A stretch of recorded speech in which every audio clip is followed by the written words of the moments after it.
하나님의 말씀은 마태복음 6장 9절에서 15절 말씀입니다. 마태복음 6장 9절에서 15절 말씀입니다. 제가 하나님의 말씀을 봉독합니다. 그러므로 너희는 이렇게 기도하라. 하늘에 계신 우리 아버지여, 이름이 거룩히 여김을 받으시오며 나라가 임하시오며 뜻이 하늘에서 이루어진 것 같이 땅에서도 이루어지이다. 오늘 우리에게 일용할 양식을 주시옵고 우리가 우리에게 죄 지은 자를 사하여 준 것 같이 우리 죄를 사하여 주시옵고 우리를 시험에 들게 하지 마시옵고 다만 악에서 구하시옵소서. 나라와 권세와 영광이 아버지께 영원히 있사옵나이다. 아멘. 너희가 사람의 잘못을 용서하면 너희 하늘 아버지께서도 너희 잘못을 용서하시려니와 너희가 사람의 잘못을 용서하지 아니하면 너희 아버지께서도 너희 잘못을 용서하지 아니하시리라. 아멘. 말씀을 통한 주의 은혜와 평강이 넘치기를 축원합니다. 예수님께서는 아버지의 온전하심 같이 온전함을 이루며 사는 경건에 대해 말씀하시며 당시의 잘못된 기도의 행태를 바로 잡으셨습니다. 그리고 그 기도의 구체적인 모범으로 알려주신 것이 바로 본문의 주기도문입니다. 우리는 기도를 떠올리면 흔히 대부분 내가 원하는 것을 얻어내기 위한 간구, 수단이라고 생각하기 쉽습니다. 그래서 우리의 바람들, 예를 들어서 건강이라든지 자녀들이 잘 되는 것과 같은 내가 바라는 것을 간구하는 내용으로 주로 기도의 내용들이 이루어지는 것을 보게 되죠. 이러한 간구 자체는 이 간구 자체가 문제라고 할 수는 없습니다. 피조물인 인간이 창조주 하나님께 간구하는 것은 어찌 보면 당연한 것이기 때문입니다. 하지만 우선순위가 뒤집혀 있든지 방향이 잘못되어 있다면 그것은 문제라고 할 수 있는 것이죠. 그래서 예수님께서는 기도의 우선순위와 방향에 대해서 분명히 가르쳐 주신 것이죠. 예수님께서는 하나님을 향해 기도할 때 이방인들과 같이 구하지 말라라고 말씀하셨습니다. 6장 7절부터 8절까지 우리가 살펴본 것처럼 또 기도할 때 이방인과 같이 중언부언하지 말라. 그들은 말을 많이 하여야 들으실 줄 생각하느니라. 그러므로 그들을 본받지 말라. 구하기 전에 너희에게 있어야 할 것을 하나님 너희 아버지께서는 아시느니라 라고 말씀하셨습니다.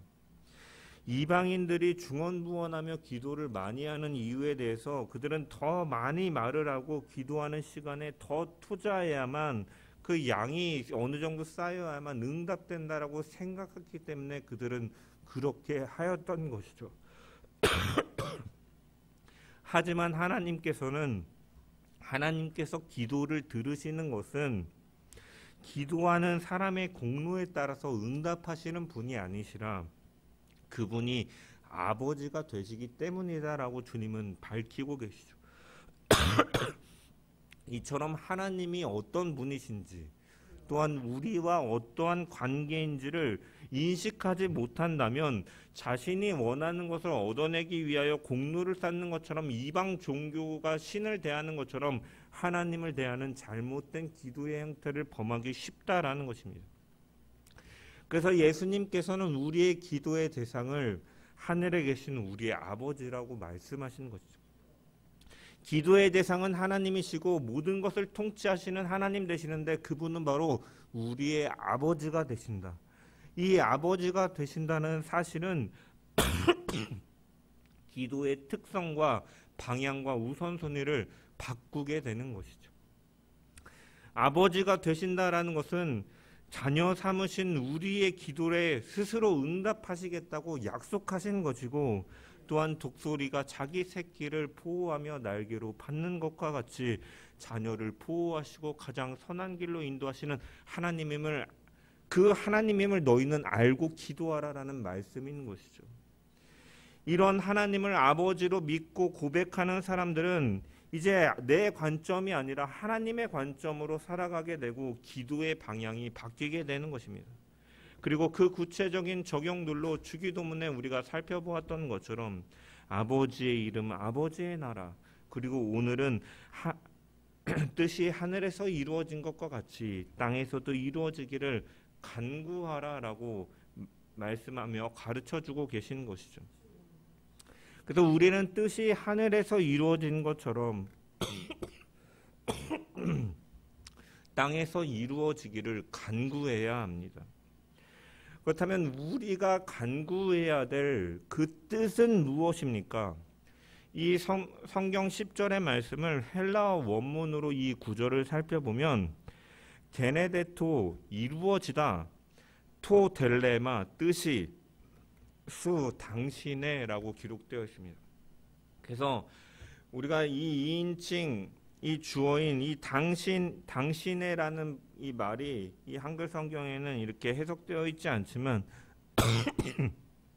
직역하면 당신의 뜻이 이루어지게 하소서라고 이렇게 기도하라라고 가르쳐 주셨고, 여기서 말하는 당신은 바로 우리가 앞에 기도의 대상으로 언급된 하늘에 계신 우리 아버지를 수식하는 말이죠.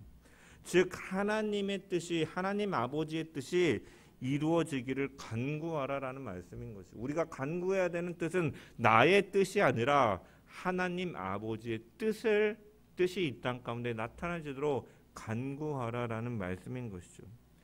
그렇다면 우리가 간구해야 될 하나님의 뜻은 어떠한 의미인가? 구약 성경에서 하나님의 뜻은 크게 세 가지로 사용이 됩니다. 첫 번째로는 하나님의 기쁨입니다. 시편 40편 8절을 보면 시편 기자는 이렇게 노래합니다. 나의 하나님이여, 내가 주의 뜻 행하기를 즐기오니 주의 법이 나의 심중에 있습니다. 여기서 주의 뜻은 이제 주의 뜻을 행하는 것이 나의 즐거움이 되고 또한 하나님의 기쁨이 되는 것이죠. 즉 하나님을 사랑함으로 그 뜻이 무엇이든지 하나님이 기뻐하시는 것을 행하고 싶어하는 시인의 충만한 마음이 바로 주의 뜻이라는 것입니다. 하나님을 기쁘시게 하는 것, 기쁘게 하는 것, 그것이 바로 주의 뜻이다라는 거죠. 두 번째로 구약 성경에서 하나님의 뜻은 하나님의 의지를 가리킵니다. 시편 143편 10절의 말씀을 보면 주는 나의 하나님이시오니 나를 가르쳐 주의 뜻을 행하게 하옵소서라고 시편 기자는 노래합니다. 이것은 하나님의 의지를 가리키는 것이죠.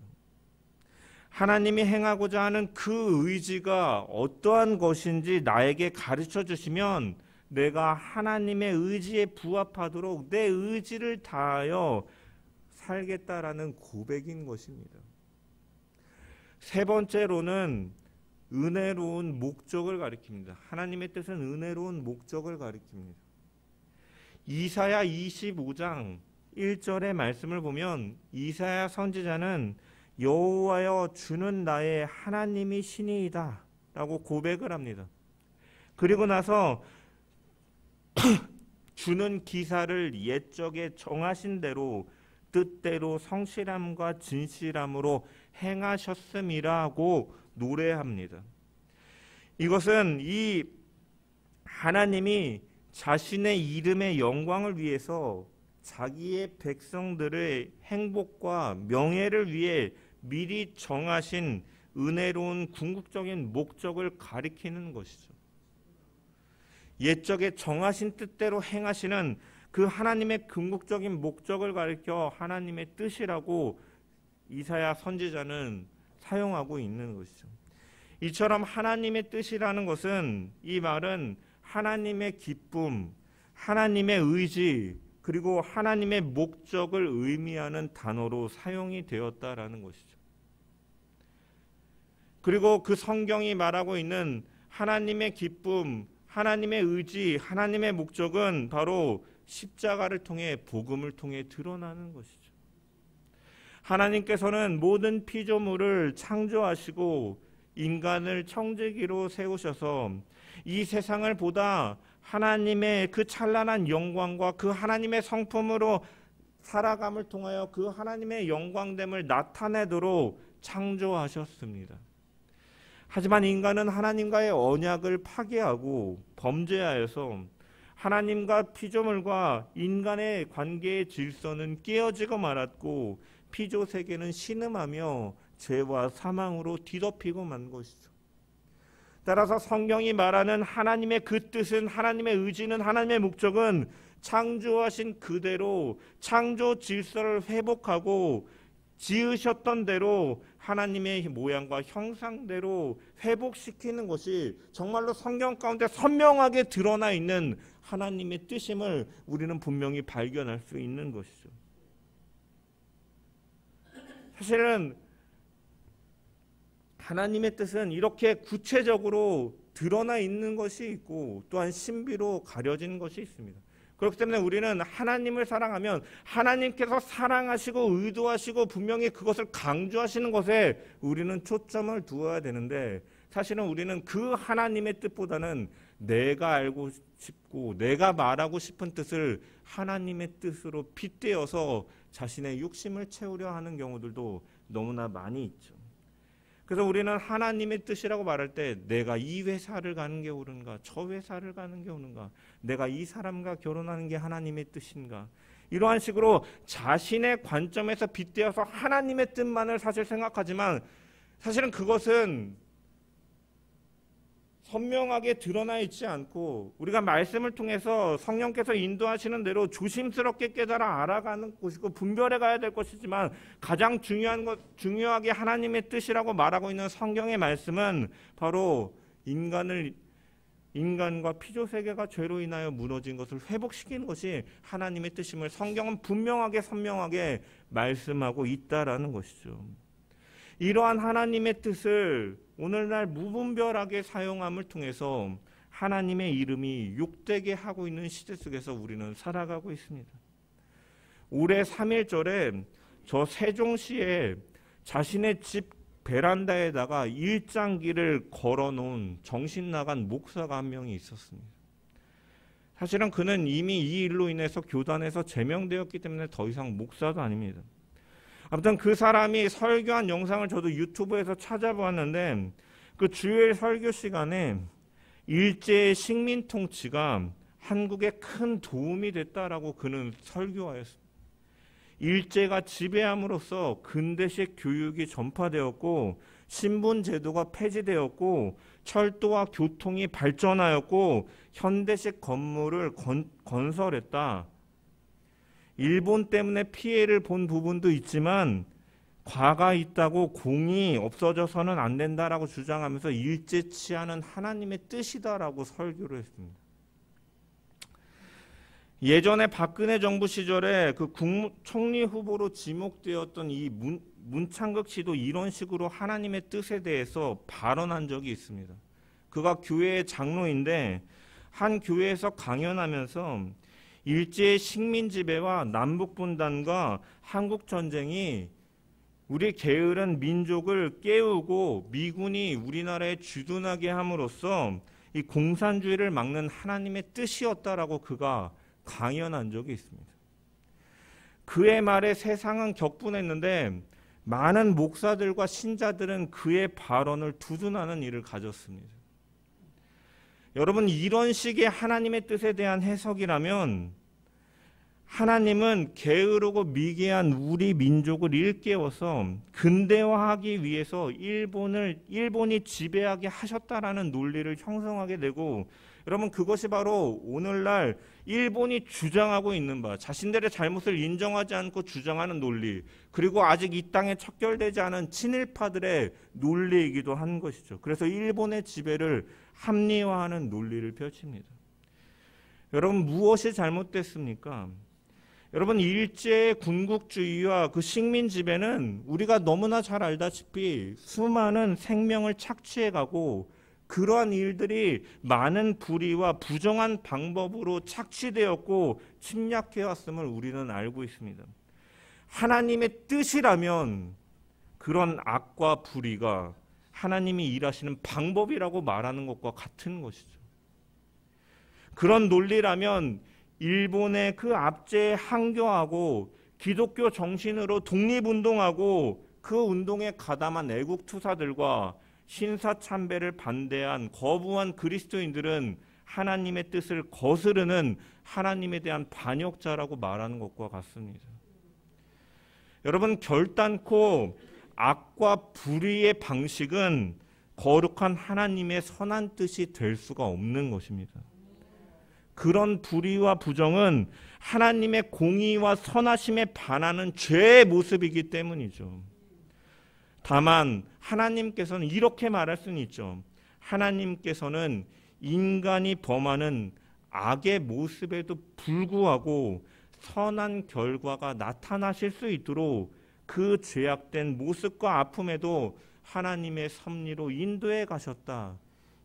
이러한 하나님의 주권적 섭리가 그 가운데 있었다라고 고백할 수밖에 없는 것이죠. 이것이 하나님의 뜻이다라고 사실은 그러한 하나하나를 운명론처럼 말하는 것은 사실은 하나님의 뜻에 대한 잘못된 이해인 것이고, 그러한 태도들이, 그러한 잘못된 견해들이 사실 오늘날 하나님의 이름을 먹칠하는 데 사용되어지는 거죠. 지진이 일어나서 수많은 사람들이 죽은 것이 하나님의 뜻이다, 하나님의 심판이었다. 세월호가 침몰한 것이 하나님의 뜻이었다 라고 하나님의 이름을 자신이 말하는 말을 주장하는 것에 근거로 삼기 위해서 갖고 쓰는 것은 사실은 하나님의 이름을 망령되이 일컫는 것과 다를 바 없는 것이죠. 하나님의 섭리를 잘못 이해해서 죄로 인한 불의와 부패, 이런 부정과 같은 것들도 하나님의 뜻이라고 말하는 것은 하나님의 섭리를, 예정을 잘못 말하고 있는 것이고, 그것은 사실은 예정과 하나님의 섭리를 말하는 것이 아니라 운명론적인 태도를 가리키는 것이죠. 모든 것은 사실 결정되어 있고 그 안에서 벌어지는 일들은 다 기계적으로 이루어진다라고 보는 것이죠. 쉽게 말해서 사람이 몇 날 며칠 몇 시에 태어났고 어떤 이름으로 정하면 그가 인생을 이렇게 살 것이다라고 결정하는 것처럼 하나님의 섭리, 하나님의 뜻을 그런 식으로 보는 것은 잘못된 견해다라는 것입니다. 모든 것이 운명처럼 정해져 있다면 예수님께서는 주기도문에 대해 가르쳐 주시면서 아버지 당신의 뜻이 하늘에서와 같이 땅에서도 이루어지게 하소서를 간구하라라고 말씀하시지 않았을 것입니다. 하나님의 뜻이 땅에서 이루어지기를 바라는 간구가 필요 없기 때문에 뭐하러 그것을 위해서 기도하라 하셨겠습니까? 여러분, 하나님께서는 자신의 뜻을 이루시기 위해서 우리와 상관없이 일방적이고 강압적으로 이루시는 분이 아님을 우리는 알아야 됩니다. 이것은 하나님의 뜻대로 하나님의 기쁨, 하나님의 의지, 하나님의 목적이신 그 구원을 이루시는 십자가를 통해서 우리는 너무나 잘 발견할 수가 있는 것이죠. 하나님이 일하시는 방법을 발견할 수가 있는, 하나님의 뜻을 나타내는 방법을 이해할 수가 있는 것이죠. 여러분, 하나님께서는 인류를 구원하기로 작정하셨습니다. 아담이 범죄하기 이전에, 바울은 창세 전에 이미 예정하셨다라고 고백합니다. 그래서 예수 그리스도께서는 사람 몸을 입으시고 이 세상 가운데 오셨습니다. 예수님을 향한 하나님의 뜻은 굉장히 가혹한 것이었죠. 하나님이신 예수 그리스도께서 인간의 몸을 위하여 이 몸을 입고 이 땅 가운데 오시고 인간의 죄를 대신 지음으로 만나서 근본 하나님과 본체인 한 분이신 그분이 하나님의 진노를 받아서 하나님과의 관계가 끊어지는 고통을 겪는 것이죠. 여러분, 그런데 그 일이 이루어지기까지 성부는 일방적이고 강압적으로 이 일을 이루시지 않습니다. 주님께서도 그래서 누가복음 22장 42절에 보면 겟세마네 동산에서 십자가를 앞두고 기도하실 때 땀이 피가 되도록 쏟으시며 아버지 앞에 마지막 기도를 올리시면서 아버지여, 할 수 있거든 이 잔을 내게서 옮겨 주시옵소서. 그러나 만약 이것이 아버지의 뜻이라면 내가 이 잔을 마시겠나이다. 나의 뜻대로 하지 마옵시고 아버지의 원대로 되게 하여 주옵소서라고 주님은 기도하신 것이죠. 예수님의 십자가에서의 죽으심은 아버지의 뜻이 이루어질 가장 중요한 계기였죠. 예수님께서는 인류 구원의 계획을 위해서 죽으셔야 됐으니 그 뜻이 하늘에서 이루어진 것 같이 땅에서 이루어지기를 기도하라라고 말씀하실 때 이미 주님은 자신의 십자가에서의 그 대속의 죽음을 바라보시면서 말씀하신 것입니다. 그러면서 그분은 십자가를 지시기까지 끊임없이 기도하시면서 성부의 뜻이 자신의 뜻이 되고 그 하나님의 계획에 순종할 수 있도록 기도하신 것이죠. 이처럼 하나님께서 일하시는 방법은 하나님께서 이 아들 예수 그리스도를 통해서 세상을 구원하시고자 하는 그 방법도 연합의 관계 속에서 이루어 가신 것이죠. 우리는 구원 십자가의 사건뿐만이 아니라 이 창조부터 하나님께서는 성부와 성자와 성령이 함께 창조하셨음을 우리는 성경을 통해 발견할 수 있고, 또한 종말에 이르기까지 삼위일체 하나님께서는 서로 연합하여 구제하며 그 하나님의 섭리를, 그 뜻을 나타내시는 분임을 우리는 성경을 통해 발견할 수 있는 것이죠. 여러분, 이것을 헬라어로 페리코레시스라고 합니다. 환원 혹은 상호 침투, 그래서 통교라고 번역하기도 합니다. 그래서 이 단어는 무엇을 연상시키는 단어냐? 세 사람이 손을 잡고 원을 그리면서 돌면서 춤추는 그러한 이미지를 연상시키는 단어예요. 이렇게 서로 연합하며 교제하면서 그 일들을 이뤄가시는 하나님이시다라는 것이죠. 그래서 아버지의 뜻이 하늘에서와 같이 땅에서도 이루어지기를 간구하라라고 가르쳐 주시는 것은 무엇을 말합니까? 지금도 하나님께서는 자녀된 우리와 뜻을 같이 해서 이 땅에 하나님의 나라가 임하게 하시기를 원하고 그 방법을 취하고 계신 것이죠. 기도는 무엇입니까? 이 삼위일체 하나님의 조화와 연합 속에서 일하시는 그 사이에 나도 껴서 성부와 성자와 성령의 손을 잡고 함께 원을 그리며 춤을 추는 것처럼 영광된 자리에 함께 서도록 우리를 초대하시는 것이죠. 여러분, 그렇기 때문에 우리는 기도해야 되는 것이죠. 하나님께서는 자신의 뜻을 이 땅 가운데 행하실 때 말씀을 통하여서, 또한 기도를 통해서 그것을 자녀들에게 알려주시는 것이죠. 왜냐하면 그 뜻이 바로 자녀된 자들의 뜻이 되기를 원하시기 때문에, 그리고 그 조화와 연합을 통해서 이 땅 가운데 하나님의 뜻이 나타나기를 바라시기 때문에 주님은 이를 위해서 기도하라라고 말씀하신 것입니다. 기도는 나의 뜻을 간구한 하나님을 내 뜻에 맞추는 것이 아니라 우리가 하나님의 뜻에 맞추도록 하는 것이다. 아버지의 뜻을 분별하게 하고 아버지의 뜻에 우리가 순종하게 하는 것이다 라고 말하는 것이 바로 이러한 이유인 것입니다. 이러한 기도를 강조하기 위해서 주님께서는 제자들에게 마태복음 18장 18절에 진실로 너희에게 이르노니 무엇이든지 너희가 땅에서 매면 하늘에서도 매일 것이요 무엇이든지 땅에서 풀면 하늘에서도 풀리리라라고 말씀하셨습니다. 하늘에서 매이면 땅에서 매이고 하늘에서 풀면 땅에서도 풀릴 것이다 라고 해야 될 것 같지만, 주님은 반대로 말하신 것은 이것은 우리의 기도와 순종을 통해서 하나님의 그 자녀된 권세를 누리게 하시고 일하시는 하나님의 인자하심과 영광스러운 초대를 강조하면서 말씀하고 계신 것이죠.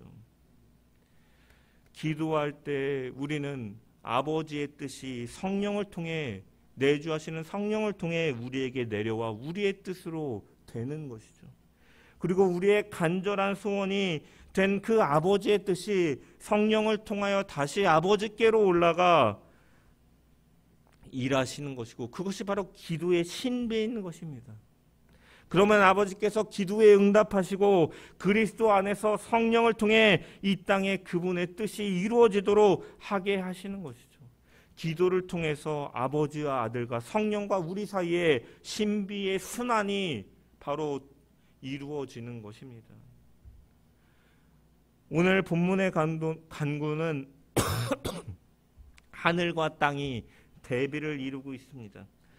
뜻이 하늘에서 이루어진 것 같이 땅에서도 이루어지다라고 간구하라라고 말씀하셨습니다. 여러분, 여기서 언급되는 하늘과 땅은 공간적인 장소적인 개념이 아닙니다. 하늘은 이미 하나님의 통치가 완전히 실현되는 상태를 가리키는 것이고, 땅은 하나님의 통치를 거스르는 죄악된 상태를 암시하는 영적인 영역이 대비를 이루는 것이죠. 이 세상은 하나님의 통치를 받는 하나님의 나라가 예수 그리스도의 초림으로 인해서 이미 임하였지만 또한 아직 완전히 성취된 것은 아닙니다.